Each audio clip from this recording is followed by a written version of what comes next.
Join us in a festival that promises to be extraordinary, because Bali is extraordinary.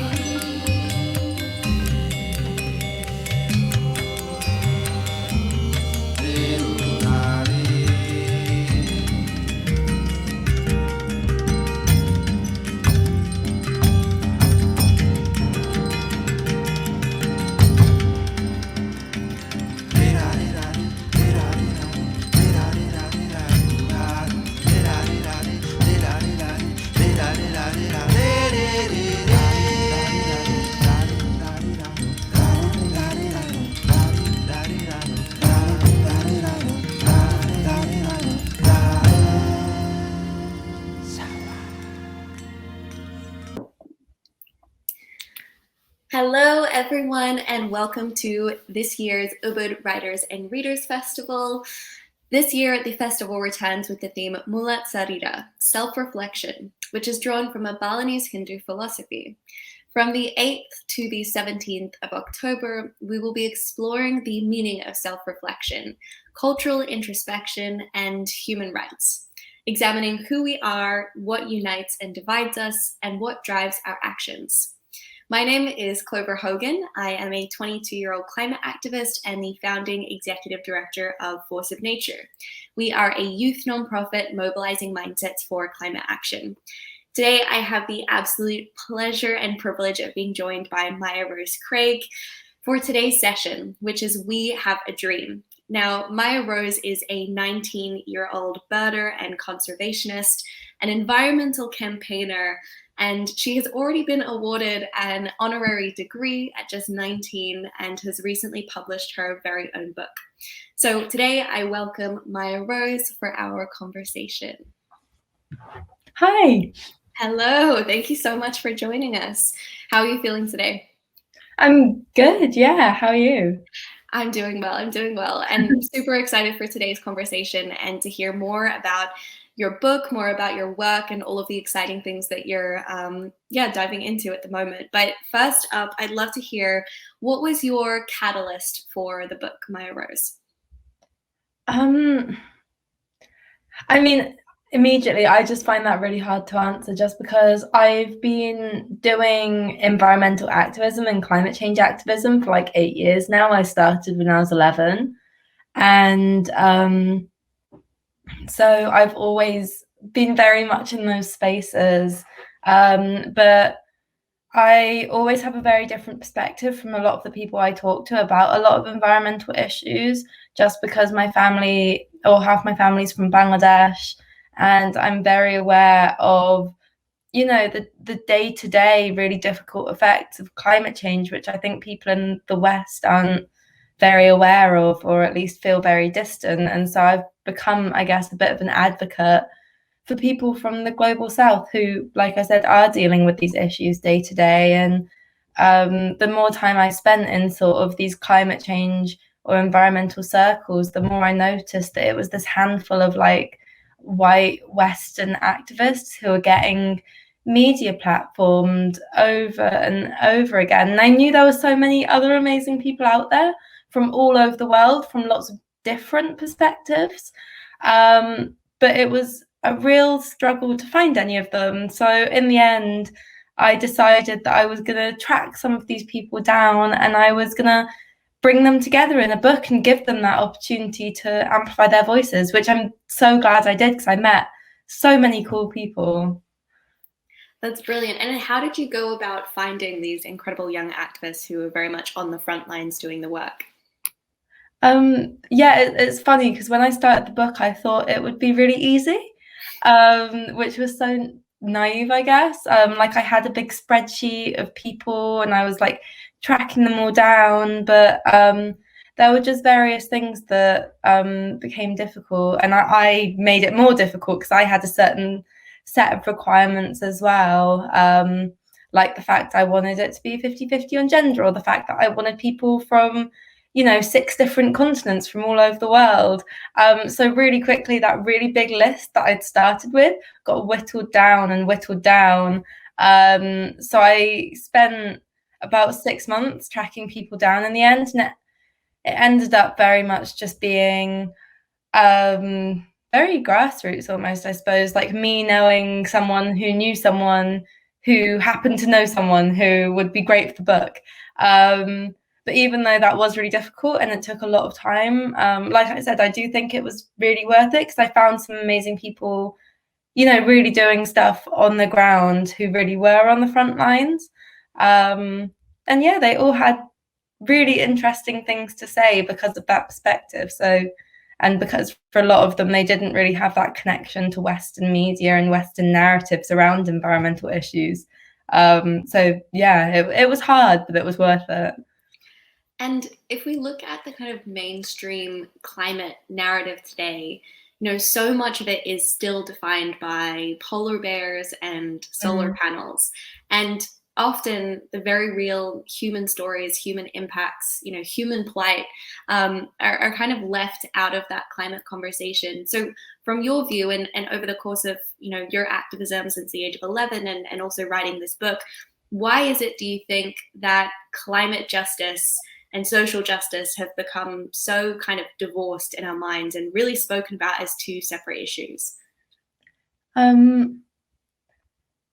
Yeah, I mean, I think there's loads of different reasons why that happened. And I do think, interestingly, there's been a lot of pushback against this the last few years, especially from younger generations who, you know, understand that all of these environmental issues are totally interlinked with, like, you know, pushing back against like racism or classism or, you know, poverty or whatever. You know, that you have to tackle all of these issues to tackle any of them. But I think historically there's a lot of reasons for that. I think within the West it's always been a very white middle class movement historically, just because of the people who were able to dedicate their time to something that isn't just living, you know, like going to work, getting your kids to school, things like that.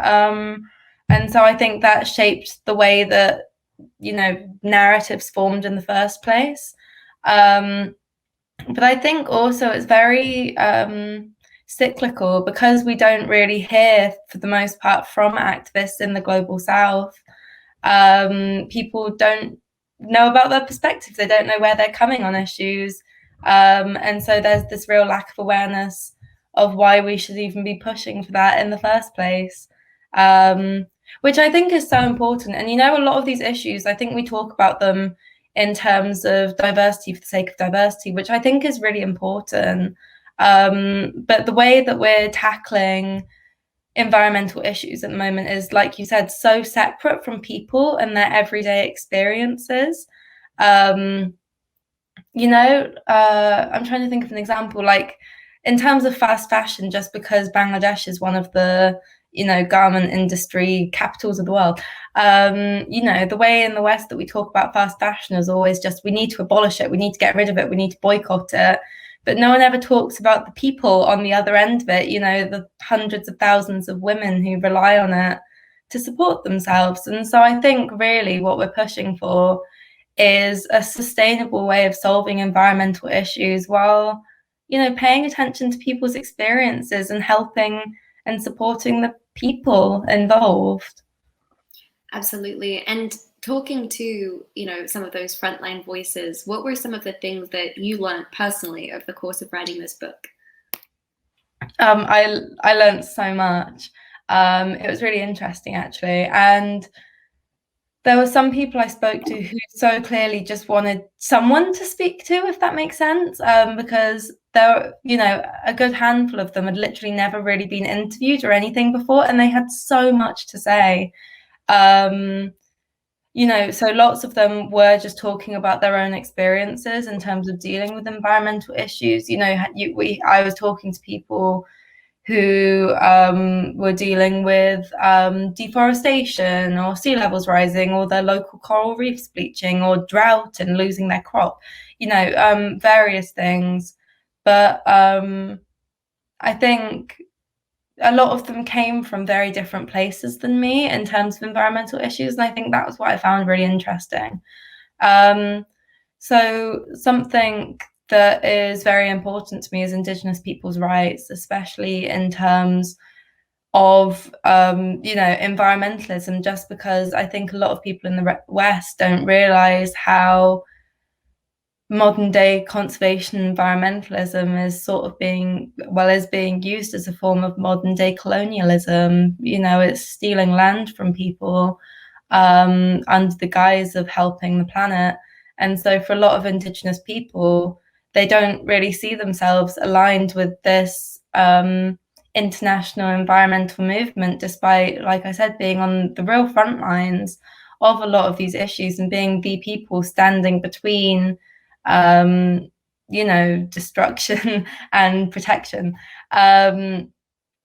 So I think one of my favorite people I spoke to was this woman called Archana Sareng from northern India, who was Indigenous, and she spoke a lot about how her local community and other local communities were being separated from their land, how she'd gotten into politics because she wanted to protect her tribe and other local communities.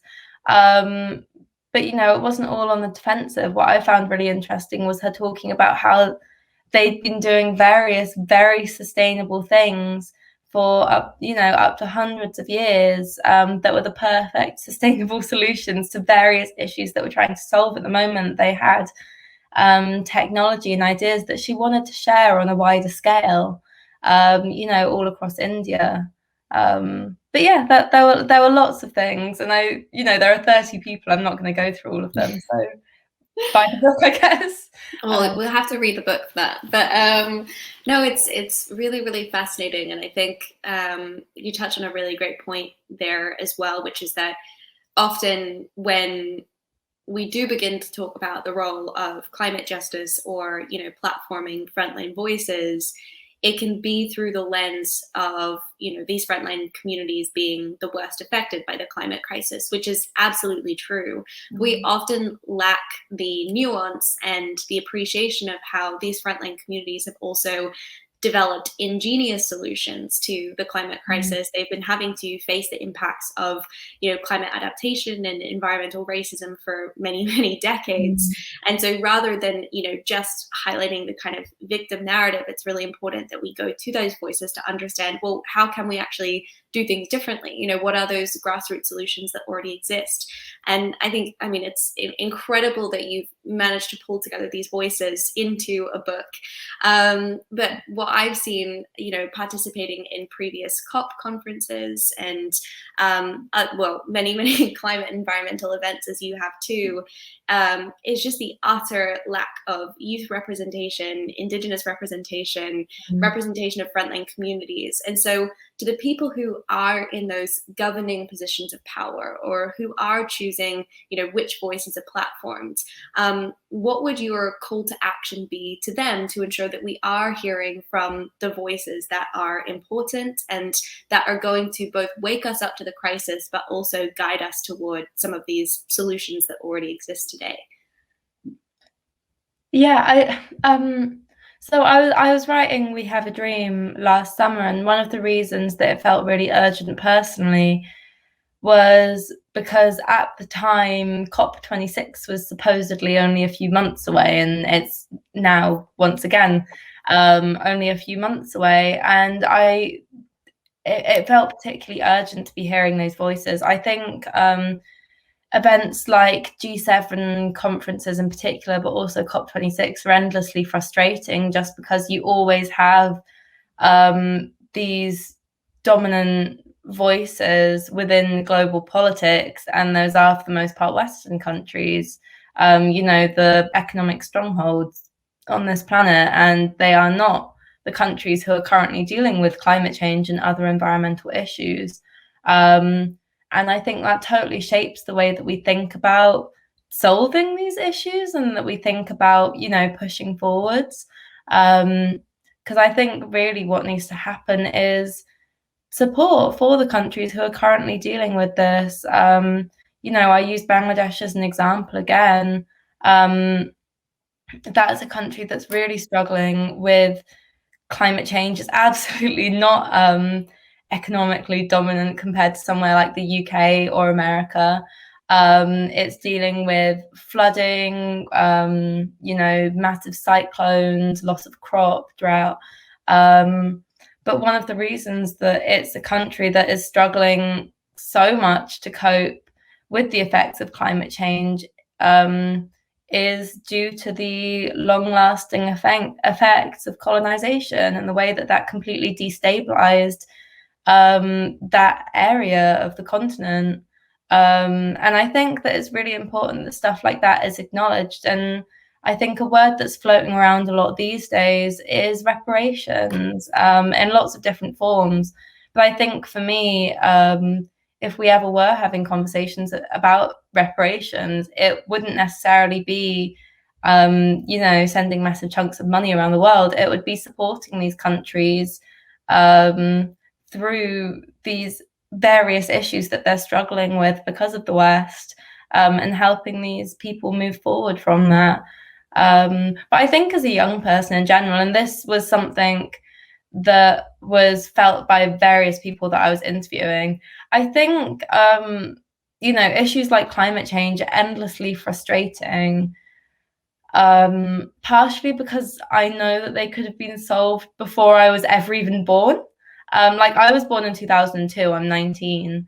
And it's something that I've been campaigning about my entire teenage years, literally.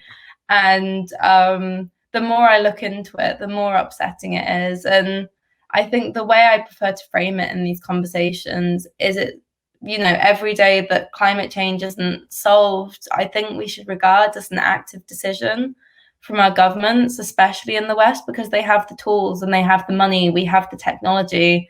So I would personally call that an active decision.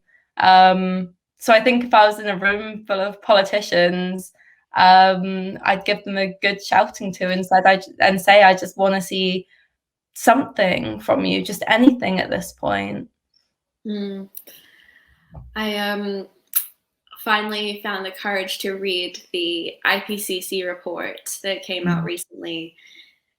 And I think the thing that really, stayed with me beyond the kind of doomsday facts and statistics, which I was expecting going into it, was this 50-50 prediction, and this estimate that, we have a kind of 50-50 chance of being able to avoid the worst of climate tipping points.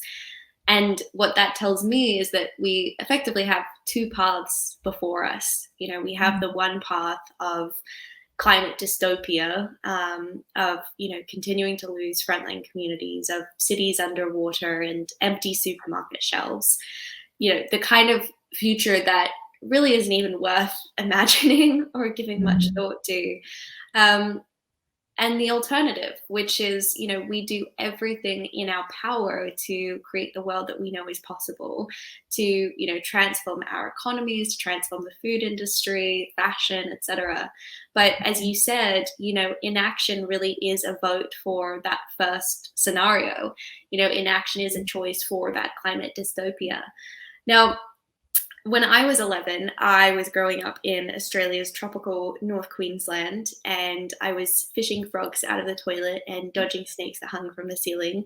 So I was very lucky in that I had this, kind of bubble of nature around me, and nature was never an other. But when I was 11, I discovered the world of documentaries, and I watched, Food Inc. and The Cove and An Inconvenient Truth. And I sat as an 11-year-old girl, glued to my computer screen, staring at these images of million-year-old forests being bulldozed to produce Big Macs, watching these images of frontline communities, entire cities being swept away by rising floods and sea levels. And I felt, I didn't have the word for it back then, but incredibly eco-anxious. And amid the kind of anger and frustration and grief, I also felt a lot of confusion. I couldn't understand how this was the first time I was learning about the climate and ecological crisis. We hadn't heard about it in school. We hadn't heard about it in the media. We hadn't talked about it at the, dinner table. So I'd love to hear from you, Mya-Rose. What was that first wake-up moment for you, and how did that lead to the work that you went on to do as a conservationist and as an environmental campaigner? I think in some ways, which is a kind of boring answer, I never had a single wake-up moment, which is for various reasons. I think partially it is to do with my age, which I don't know if you can relate. But I had very environmentally friendly parents who were very big on environmental issues. So I grew up hearing about, climate change and deforestation and animals going extinct. It was something that was a reality during my childhood. And I think I always knew it was really upsetting, but it wasn't until I was a bit older, sort of 8 or 9, that I realized how truly upsetting all of that was. So I was very lucky in terms of I had people to talk to about these issues. But I think the thing that has shaped my activism by far the most has been the fact that I had a very lucky childhood, and my parents took me traveling a lot for bird watching, because we were all very into bird watching. And I've been to places all over the world, but I think the very first thing that ever had like a really massive impact on me was they took me out of school for 6 months when I was 9, and we went to South America for 6 months, which was fantastic. There were so many amazing animals, amazing birds, but I also saw a lot of the realities of environmental destruction. There was so much deforestation, so much. I didn't even realize that all of these places I was driving through at first had once been, luscious rainforest or cloud forest, and it had all been replaced by cattle farms, which obviously destroy the landscape.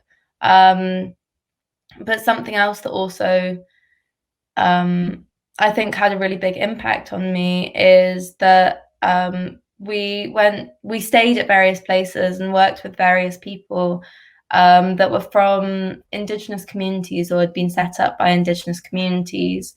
And I spent quite a lot of time talking to a few of them about their perspective on environmental issues and their relationship with the natural world. And it was really interesting. It was very different from anything I'd heard from anyone else at that point in time. And so I think that had a really influential impact on me, especially when I was older and able to look back.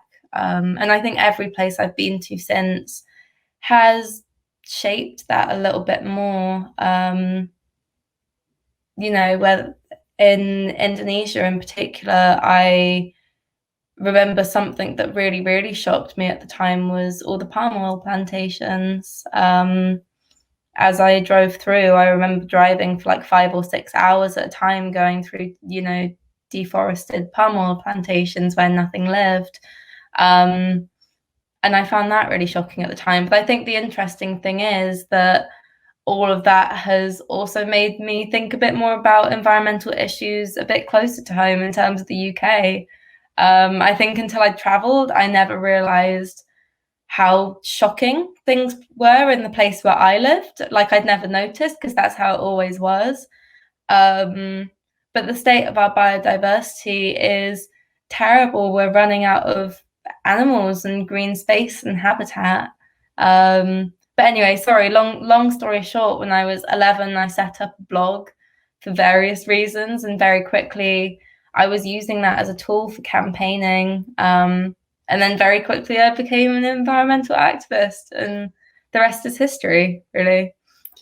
And Mya-Rose, you touched on some of those difficult feelings that also fueled your activism and that woke you up to the issues, whether that was reading about them or witnessing them, up front and close and personally. To date, how has eco-anxiety, shaped your activism, and how do you navigate, doing this work day in, day out as a very young person, having to face up to the issues while also, looking after yourself and not just falling into that kind of despair or grief?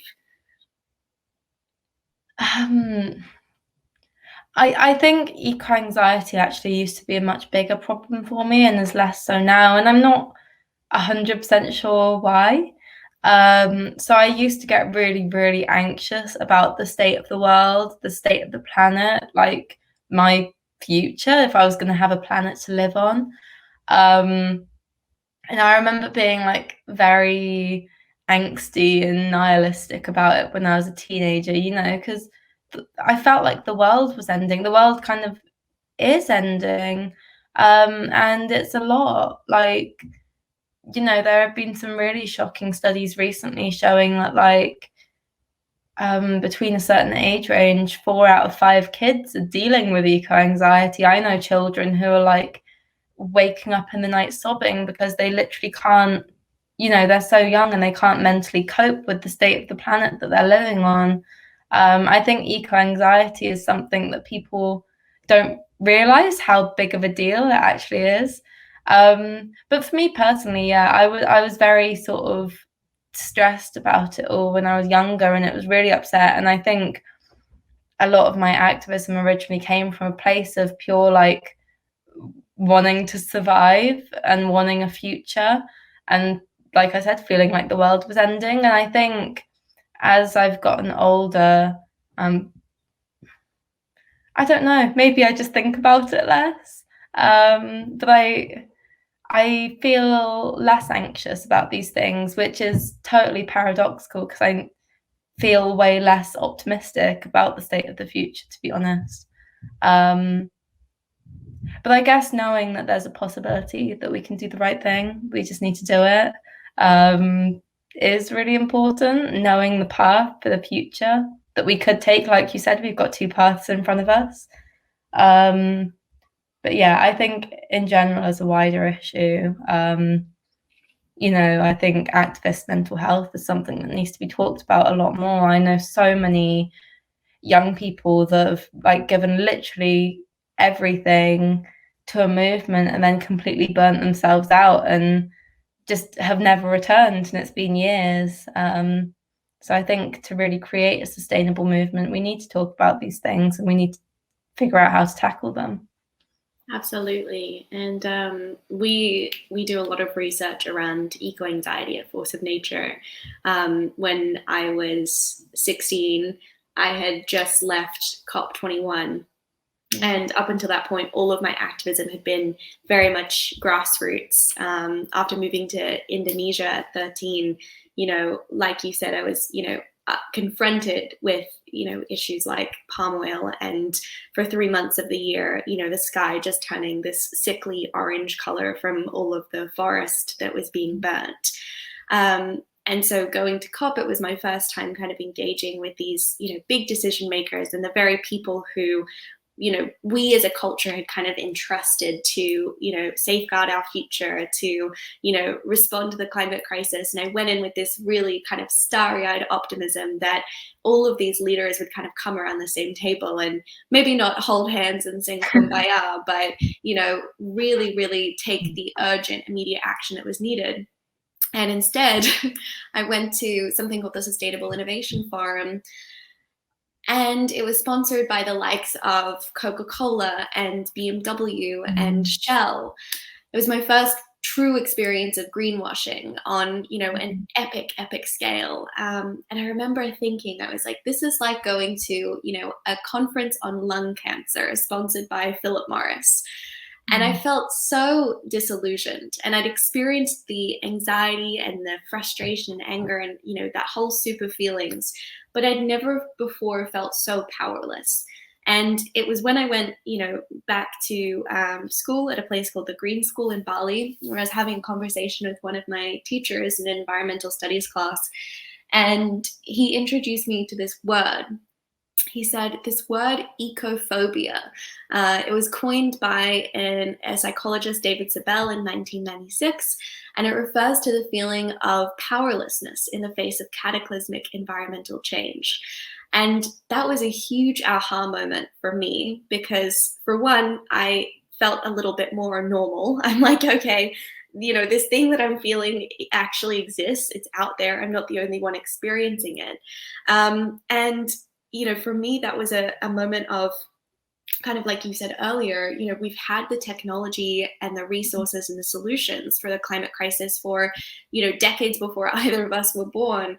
And yet what we lack is that, mass mobilization of mindset. We lack the people in existing positions of power. We lack people, on the ground being able to meaningfully step up and respond to these challenges. And that, for me, was the kind of start of researching our relationship between our mental well-being and the climate crisis and mindset. But for me, eco-anxiety didn't become really real until November of 2019, when the fires were raging back home in Australia. And every time I would look down at my phone, I would see the images of, my country engulfed in flames, and of 2 billion animals being incinerated by the inferno. And I'd go on my friends' Instagram stories and see them standing on their roofs, holding hoses, trying to beat back the flames until, that smoke and embers, clung to their clothes. And I started spontaneously crying. I would cry in the shower, on my way to work, in the middle of meetings. And that was when I started talking to other young people who were in that same boat and had touched on that nihilism that you spoke to, and that sense of despair. And I realized at that point, for a long time as a climate activist, I'd been trying to be, I tried to be relentlessly happy and optimistic and determined. And I think a lot of young people are expected to be that way as well. It's like, great, we're handing you the baton, you're going to fix the issues, and there's that real pressure to hold on to the optimism. But I was talking to a psychologist, a psychotherapist rather, Caroline Hickman, about my eco-anxiety at the time. And she said something that completely changed my perspective, which was that eco-anxiety was not a weakness, but a kind of evidence of our humanity. It was proof that we are awake to the issues, and that, much of the climate crisis, we're in this situation because we've become so good as a culture at numbing ourselves to the issues and kind of sleepwalking toward the edge of this, climate cliff. And so that eco-anxiety is healthy and it's normal, but as you said, we need to create space for the other feelings as well. And we also need to safeguard those feelings so that we don't burn out, and so that eco-anxiety doesn't tip into that ecophobia. But I'd love to hear from you, Mya-Rose, and particularly in light of these conversations that you've had with these incredible, frontline activists around the world. How do you perceive that eco-anxiety might be different for those of us living in a bubble of relative climate privilege versus those young people who are living the direct impacts of the climate crisis and ecological crisis today? I think for me, at least, which maybe this rings slightly false, but for me, the phrase eco-anxiety has always felt like it has a degree of separation from the reality of the issues that we're dealing with. Like most people I know who have really severe eco-anxiety, it's a very existential sort of upset, the worry that we don't have a future. And I'd say a lot of the people I talked to didn't really feel like they had the time, for eco-anxiety. They had the time to be worried about the future because a lot of them felt very busy dealing with the now.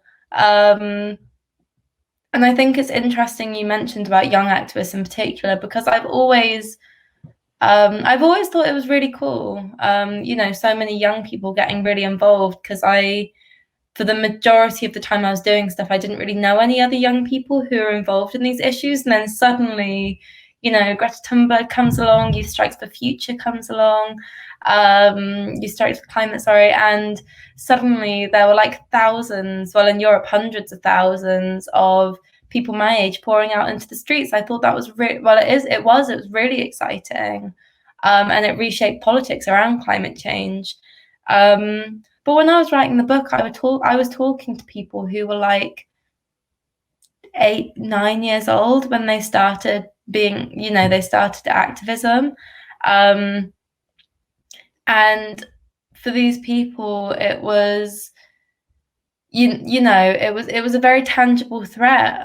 A lot of the people from Indigenous communities in particular I spoke to, they were talking about like experiencing something, watching, their family and their community struggle and deciding that this couldn't continue, that they had to help the people that they loved. And I think it was that degree more personal. And I think suddenly I felt quite sad that so many of these kids had been so young when they started. I didn't find it inspirational anymore.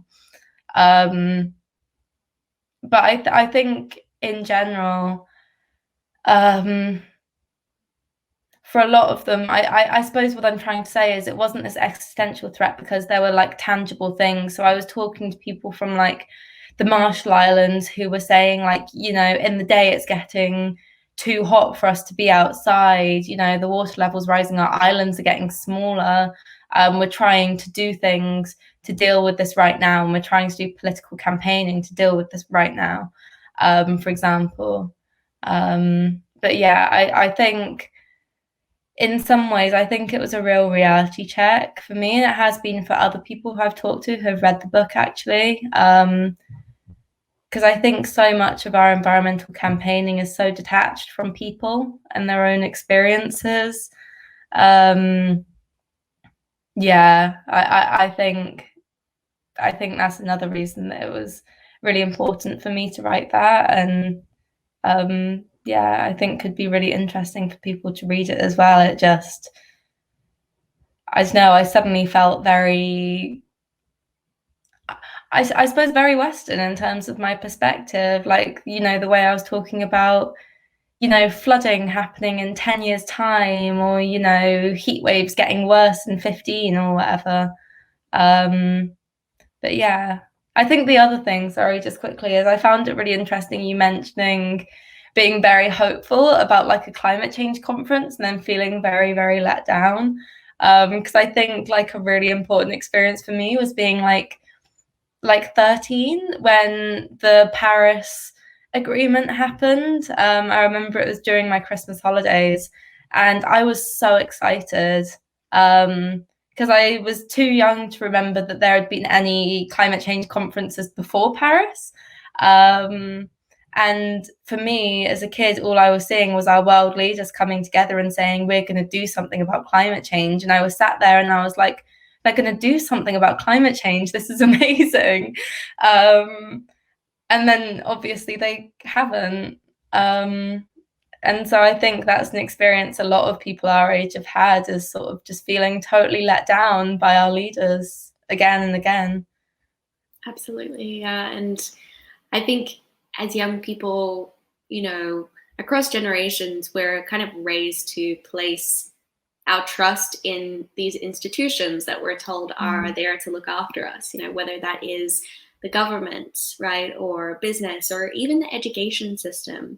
Like the number of young people I've talked to in the UK, for example, who feel so let down by their school system, and the fact that climate change has been, an hour-long geography session in the school year. And exactly as you said, it's taught about as this, long, far off kind of threats that will affect us in the future, rather than, okay, well, here are the communities who are already being affected. Here's the, climate tipping points that are already locked in, even if we completely stop emitting everything tomorrow. So it's this real kind of wake up moment that a lot of young people have to go through, where we confront the issues, and we have to give up a bit of that faith in those leaders and those decision makers. And I suppose that's then the invitation to not just fall into like nihilism or despair. And what you said rings absolutely true with what we've heard as well. We've talked to students in over 50 countries now around the world, from Tel Aviv through Jakarta, New York to Managua.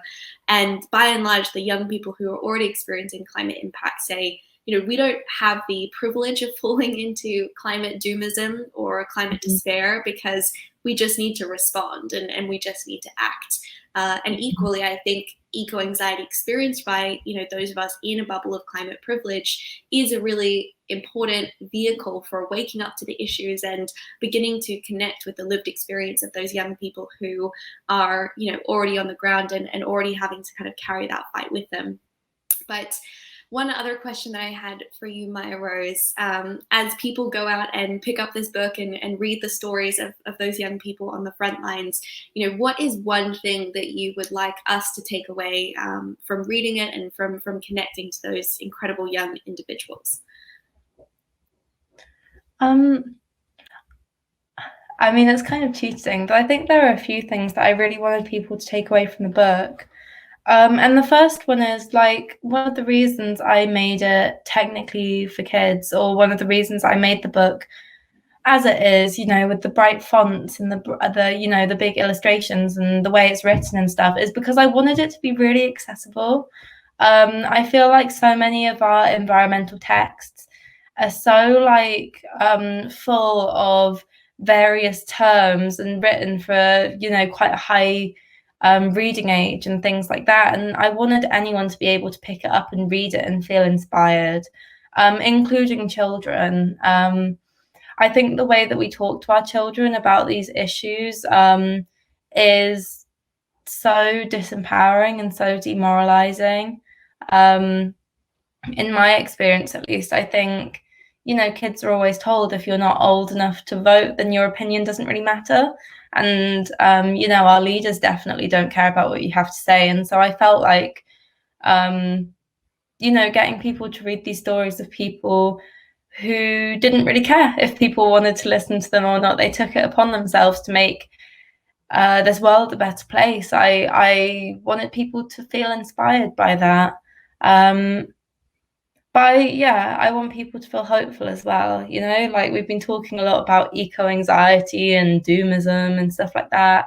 I want people to read it and think, actually, there are hundreds and hundreds of people just like the people in the book out there who are also trying to make this world a better place. There are as many good people as there are bad people.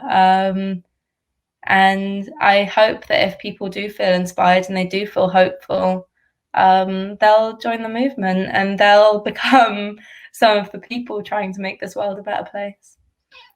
And exactly as you said, I think so much of our climate messaging today is kind of stuck on sounding the alarm. And I think particularly in the age of social media where doom scrolling is a thing now, it's very easy to get sucked into that vortex of the kind of dystopianism and terrifying stories. And, a friend, Jack Harries, recently said, climate change is the story that we fail to tell. And I could not agree more, because, we're not platforming well enough the individuals who are leading the fight, the frontline solutions that you spoke to earlier, that community resilience. And it is that, kind of resilience in the face of these issues that is needed more than ever before. We need to look in the face of those difficult feelings, but we also need to come out the other side of them, and connect to the community and agency and vision. And, sometimes I feel really sad and resentful toward, having inherited these challenges and having to work on the issues every day, not feeling that there is a choice. But on other days, I feel incredibly lucky that I have the privilege of being an activist, and also that I have a chance to think about the world that we are inheriting, and the climate crisis is this invitation to rethink so much of how we live and breathe and innovate. And that's an opportunity to, meet like minds and curious individuals and create new solutions. So I'm very, very excited for more and more people to pick up this book and to hear the incredible stories that you've worked so hard to platform. As a final, very tangible question, where can people find the book and how can they continue following and supporting the work that you do, Mya-Rose? Thank you. It's been really lovely to chat to you today, actually. In terms of the book, you can find it in all the normal places you buy a book, and also on my website, birdgirluk.com. And if anyone's interested in following me along, I'm Birdgirl UK on everything online, or you can look up my name, Mya-Rose Craig. But thank you so much for watching. Amazing. Thank you so much, Mya-Rose.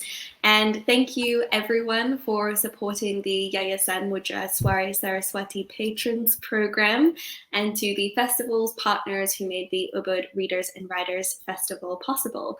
You can follow at Ubud Writers Festival on Instagram, Twitter, and Facebook, or visit ubudwritersfestival.com for more information about the program. I am Clover Hogan, and thank you everyone for tuning in today. Bye-bye.